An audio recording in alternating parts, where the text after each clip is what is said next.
Thank you for joining me on the Outpost, sir. Thank you. The pleasure is all mine. So let's start with your membership of ADC. Recently, the state chapter of ADC labeled you publicly as an imposter and a political alien. Now, if the state chapter of the party is saying that they did not nominate you, who authorized your appointment, and why is there such a massive disconnect between you and the local chapter of the party? Look, this is ADC, I think, Mark 2, Mark 3, and it's a very, very different kind of ADC.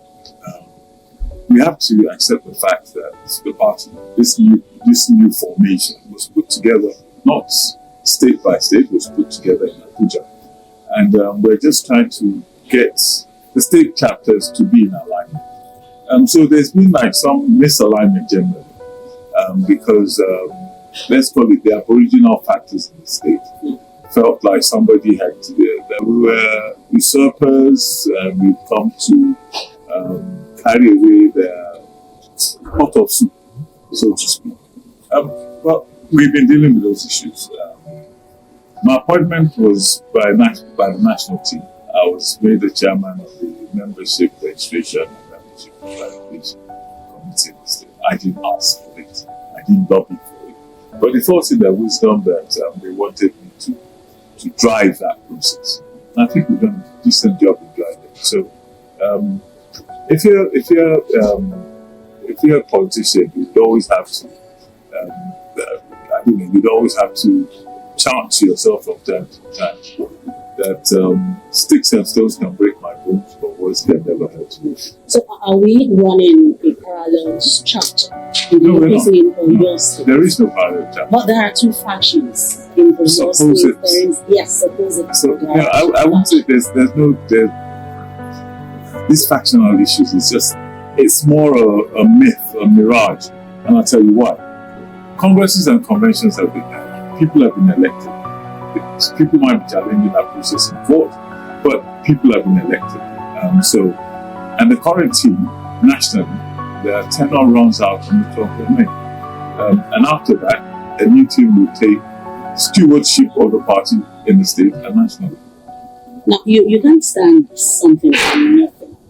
If the ADC is not solid enough in the state, so how do you... But the factions, they are not, it's not settled, it's not sorted yet. There is the Oyo ADC faction, and there is what they call the Adebisi Ilaka faction. There's no such thing called Adebisi Ilaka faction, there's no ADC faction. I think you're mixing up things. Yeah? At some point, this ADC story or issue, it was believed that, erroneously, I think the state chapter thought it was his duty to appoint members into a membership and registration exercise. That process has literally completed, because any party that's serious has to have submitted its membership register. So that process, by and large, is closed, right? So those committees are technically defunct, so to speak. So you can't say there's a Adebisi Ilaka faction over a process that has come to an end. Yeah. So I don't know where you did. And the factions, there aren't any factions. There's subsisting chairmen who remain in place. There's subsisting officers who are really not the elected body, but there's a caretaker committee in the state whose tenure really ran out on the 26th of March. But they will live and linger on till the 12th of May, and where there'll be a changing of guards. So I don't see where this faction as far as we are concerned, ADC is one in Oyo State, and the new election of the new executive will come up. No, it has come up with. We have executives now, and that is what is recognized as national. Now let's move on. How do you respond to the allegation that you hijacking the party because you have been linked to gubernatorial bid? The people say you just came into the party recently and you got to hijack it. No, I think you want to ask what of those that were there before you came into the party? What's your response? I'm pretty certain that off the top of my head, I think there are probably about 5 gubernatorial aspirants in the party.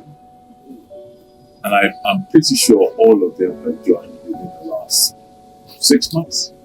So I don't know where this usurping, hijacking comes into place. But my role in this ADC, I'll say it for the record. After the elections in 2023, various people, politicians will get together and discuss what's the way forward. And so there have been discussions that have been held over time. And I've been part of that larger discussion, debate in the country. And when eventually the group of people really discussed and decided that ADC would be the vehicle that they would use to achieve their political ambitions, aspirations. And so I was still very much in the PDP at that point in time, and I had some unfinished business, so to speak. So it necessitated that some of us who were joining, some who had joined, sat down and discussed, because when you talk about this coalition, we came from other entities. We have people who came from the ADC, people from the PDP, and we started sitting down and discussing about how do we drive this vehicle forward. So some people thought we were plotting, having not fully integrated ourselves in the party. But that was never the case. The case was to come in and the party shop. And we definitely have done. So by the way, why did you jettison your ambition for senatorial candidacy? You know, life is not static. The only thing that's constant in life is change. It might just be luck, serendipity. I might have been fortuitous in that as a 2023, the Senate still looked appealing, and what I've seen post 2023, the National Assembly has just really become another rubber stamping chamber, and I don't think I've really enjoyed doing that. So I thought, let me do something that will be probably a lot more engaging, a lot more fulfilling, and I think in order to do that, Oyo State will be the campus that I'll paint my masterpiece. Now you have quite a massive following as a traditional chief in Oyo town, as an astute politician, a businessman. Why do you think all these have not been able to translate into a win for you in the past? Look, I'm not the master of the universe, and I'm not good, right? There's a time and place where things fall into place according to how God desires it. But for me, I think the journey has been fruitful because like I said to politicians in the state, I've studied with all the political academics. So I've learned a thing or two about this politics, because politics is what you've got to learn. And it's not you can't glean it off a book, it's in the doing. And so I've been at the forefront of politics in this state for a pretty long time.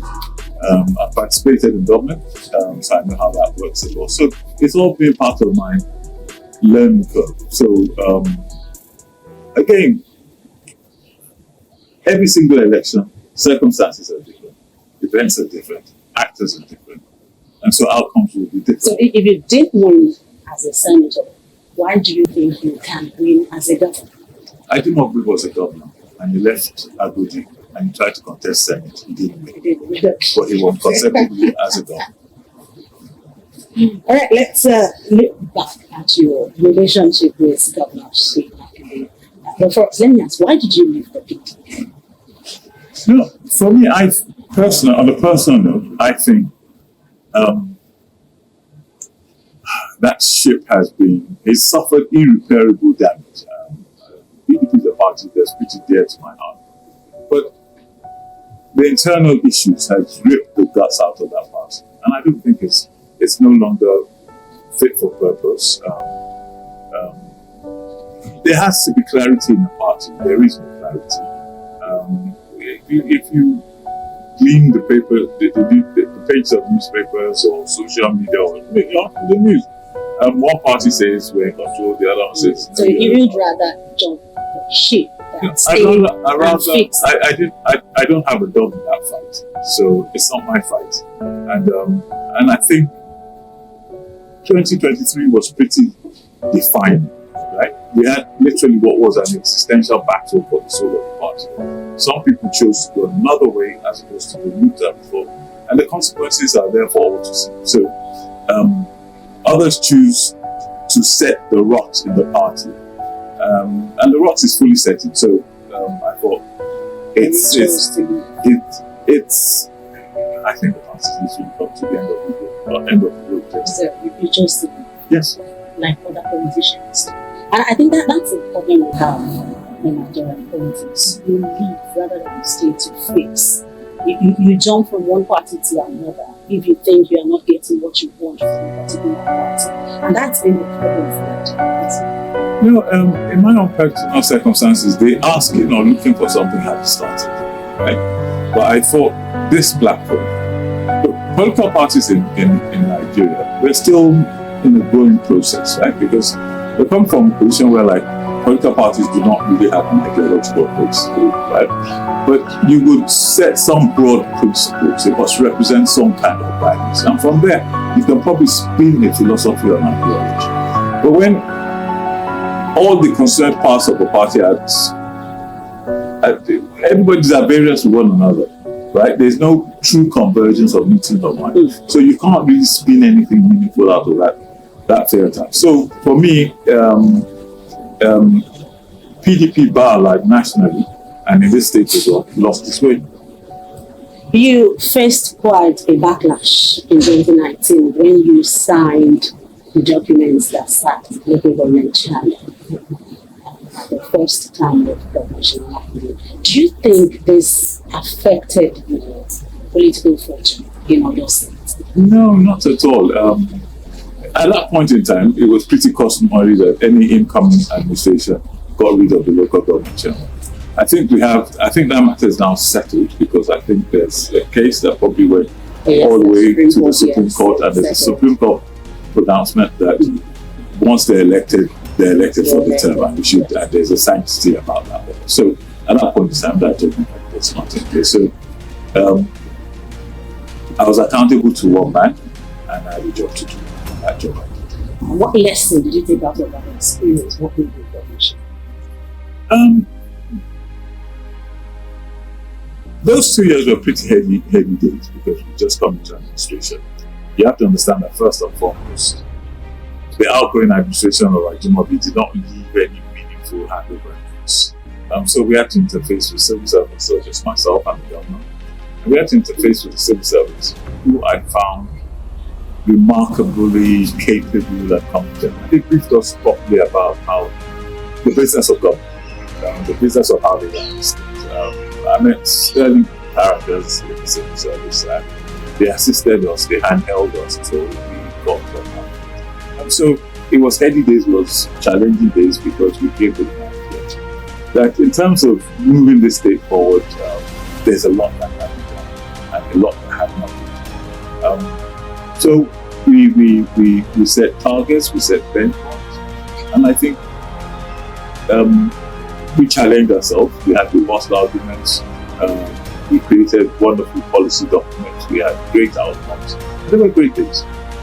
So, as a member of the People's Democratic Party till February 2026, how would you describe Governor Seyi Makinde's recent actions, especially his fallout with Minister Nyesom Wike, some of the decisions he took, that the circular rule, other issues? How would you describe it?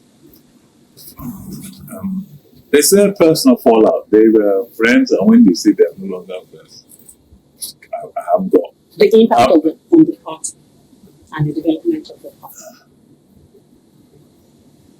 Look, decisions were made in 2023, and it had consequential effects on the party.